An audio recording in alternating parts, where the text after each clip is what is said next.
হিজলগড় গ্রামের একদম শেষ প্রান্তে একটা ছোট্ট কুঁড়ে ঘরে এক থুরথুরে বুড়ি বাস করত।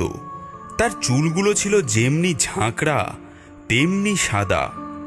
বুড়ির গালে নেই কোনো মাংস, চোখ দুটো কোটরের ভিতরে এমনি ঢুকে গিয়েছে যে তাদের খুঁজেই পাওয়া যায় না। বুড়ির শরীরে মাংস বলতে কিছুই নেই, যেন হাড়ের উপর চামড়া জড়িয়ে আছে। পাগুলো এমন সরু যে দাঁড়ালে পরে তা ডিগডিগ করে কাঁপে, আর কোমরটাও গিয়েছে বেঁকে। তাই বুড়ি একটা ছোট্ট লাঠিতে ভর দিয়ে গুড়গুড় করে চলে। বুড়ির এমন রূপ দেখে গ্রামবাসীরা তাকে খুব ভয় পেত।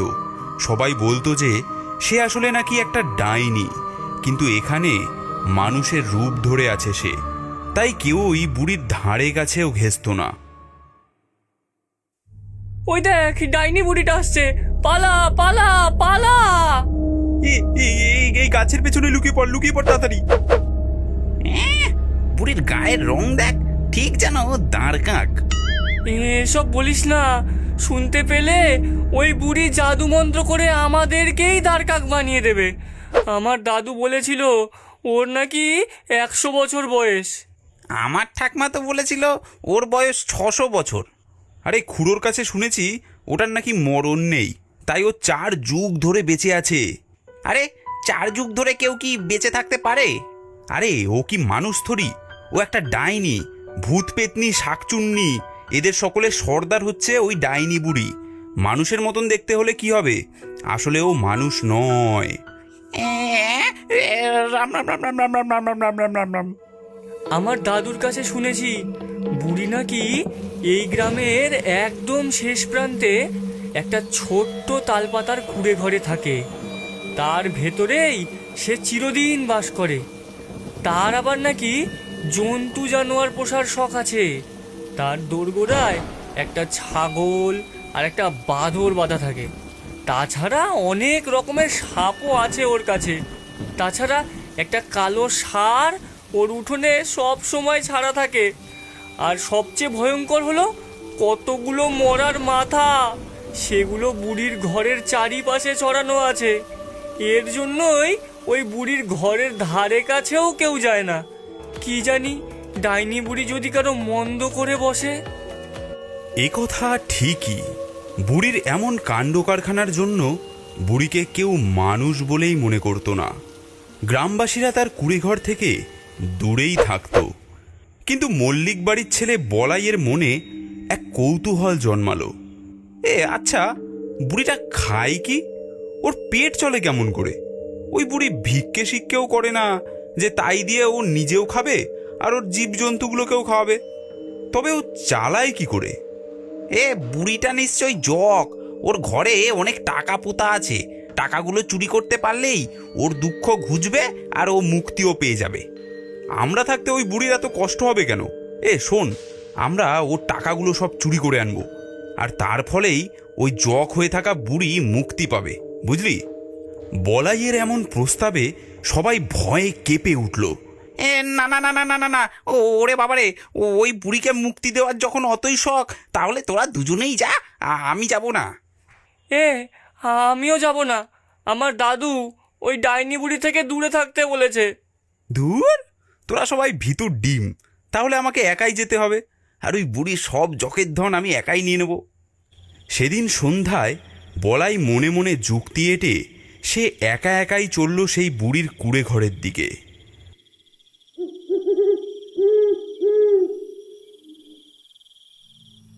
বুড়ির কুঁড়ের সামনে একটা মস্ত বড় কাঁঠাল গাছ।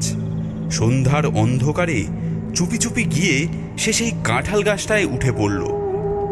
তারপর তার ঘন পাতার ভিতরে সে লুকিয়ে বসে রইল। সে দেখতে লাগলো বুড়িটা কি করে আর কখনই বা সে ঘুমোয়। তারপর সুযোগ বুঝেই সে চুপি চুপি গাছ থেকে নেমে বুড়ির কুঁড়েতে ঢুকবে আর তারপর তার জখের ধন চুরি করবে। এদিকে রাত ক্রমেই বাড়তে লাগলো, অন্ধকারও বাড়তে লাগলো সেই সঙ্গে সঙ্গে। ক্রমে রাত দুপুর এসে গেল, কিন্তু বুড়ি আর ঘুমোয় না। একটা কেরোসিনের টেমি জেলে সে কেবলই খুটখাট করছে এটা নাড়ছে ওটা নাড়ছে, ছাগলের গায়ে হাত বুলোচ্ছে, ষাটটাকে কি যেন খেতে দিচ্ছে। এইরকম কত কি যে সে করছে সারা রাত। বুড়ি শোয়ও না ঘুমায়ও না। পলাই ভারী বিরক্ত হয়ে উঠল। ভাবল, দূর ছাই, গাছ থেকে নেমে মারি বুড়ির মাথায় এক লাঠি। বুড়ি মরলে কার কি ক্ষতি, বরং ডাইনি বুড়ি মরলেই গ্রামের মঙ্গল। এই রকম নানা কথা সে ভাবছে। এমন সময় সে দেখল যে ডাইনি বুড়ি তার কুড়ের সামনে একটা উনুনে আগুন দিচ্ছে। সে ভাবল, এই তো এইবার বুড়িটা রেঁধে খাবে আর খাওয়া দাওয়ার পরই শুতে যাবে। সে তাই গাছের ডালে বসে চুপ করে অপেক্ষা করতে লাগলো। এদিকে বুড়ি একটা উনুন জেলে একটা তেলের কড়া এনে তাইতে চাপালো। তারপর বিড়বিড় করে বকতে বকতে নানা রকম বিদঘুটে জিনিস সেই তেলে ছেড়ে ভাজতে লাগলো।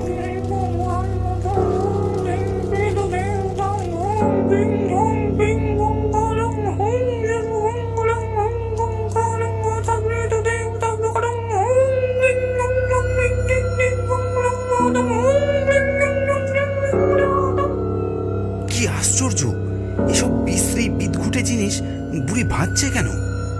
বলাই অবাক হয়ে বুড়ির এসব কাণ্ড কারখানা দেখতে লাগলো।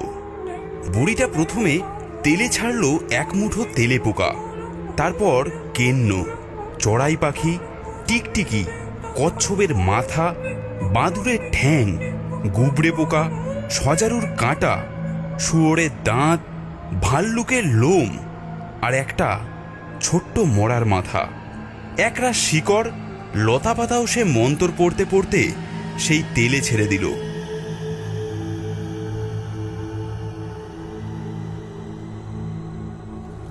তারপর এক ঘটি কিসের দুধ এনে যেই সে তেলে ছাড়লো, সেই সঙ্গে সঙ্গে তেলটা দপ করে জ্বলে উঠল। অমনি বুড়ি তাড়াতাড়ি সেই তেলের কড়াটা সেইখানেই উবুড় করে দিল। সঙ্গে সঙ্গে সে কি ধোঁয়ার সৃষ্টি! সেইখানটার মাটি থেকে কেবলই ধোঁয়া বেরোতে লাগলো, আর সেই ধোঁয়া জমে হতে লাগলো এক একটা প্রেত মূর্তি। দেখতে দেখতে প্রায় 10-12টা কঙ্কাল মূর্তি বুড়িকে ঘিরে হিলিবিলি করতে শুরু করলো।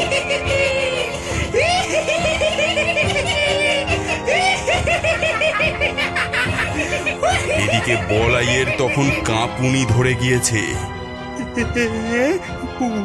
ওরে বাবারে, বুড়ি কে রে? এ তো মানুষ নয়, এ যে সত্যি সত্যি ডাইনি। এমন জানলে কি এখানে আসি? কি করে প্রাণ নিয়ে ঘরে ফিরবো রে? বুড়ি জানলেই যে গিয়েছি। গাছের ডালে বসে কাঁপতে কাঁপতে চোখ ভ্যাব ভ্যাবে করে সে বুড়ির কাণ্ড দেখতে লাগলো। ভূতগুলো জমা হতেই বুড়ি তাদের দিকে চেয়ে বলল,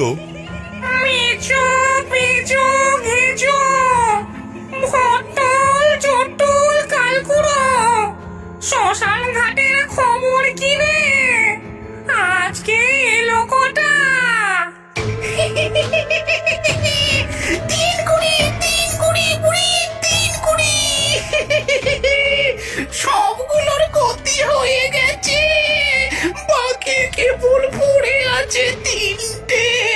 চনা বুড়ি, শিগগির চ, টাটকা মরা চিবিয়ে খাবো।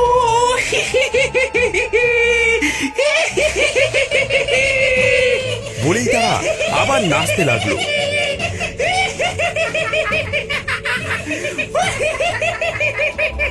চামশুটকি, আলকাতরি, কুতকুতি, তোদের বিয়ে তো দিয়ে দিলুম, কিন্তু তোদের বোন, সেই হাড় চাটনিটার বর কোথায় পাই? বর জোগাড় করেছিস? বর? ভূতগুলোর মধ্যে 3টে পেতনিও ছিল। তারাই বোধহয় চামশুটকি, আলকাত্রি আর কুতকুতি। তারা 3টেতে এইবার নাচতে নাচতে উত্তর করলো, বর তো পেয়েছি বুড়ি, বেশ বর। ওই কাঁঠাল গাছে এসে বসে রয়েছে তোর মাথা ভাঙবে বলে। দিদি বুড়ি, দিনা বুড়ি, ওইটাকেই দে হাড় চাটুনি খেয়ে। দিদি বর, বেশ বর। কাঁঠাল গাছের দিকে হাত বাড়িয়ে দেখাতে দেখাতে নাচতে লাগলো। বলাই এসব শুনে বেজায় ভয় পেয়ে গেছে। সে ভাবলো, এই যা, তবে তো সবই জেনেছে, এইবার তাহলে গিয়েছে। ওরে বাবা রে! ভয়ে ঠক ঠক করে কাঁপতে কাঁপতে সে গাছ থেকে নেমে পালাবার চেষ্টা করলো। ঠিক সেই সময় বুড়ি বলল, মল্লিকের পোলা, গায়ের রং ধোলা, মিলবে ভালো রে, মিলবে ভালো। জতুল, যা, তাড়াতাড়ি যা, ফিরে না যায়, পথ আটকা। আর চাটুনির আজকে বিয়ে, মটকিয়ে ঘর আসবি নিয়ে। অমনি সঙ্গে সঙ্গে ভূতের পাল সেই কাঁঠাল গাছটাকে ঘিরে ফেললো।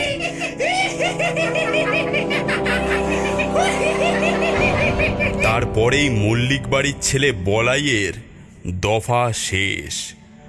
গ্রামের লোকেরা পরের দিন সেই জঙ্গলের ধারে তার মরা দেহটা খুঁজে বার করলো। তখন শিয়ালে তার অর্ধেকটা খেয়ে নিয়েছে।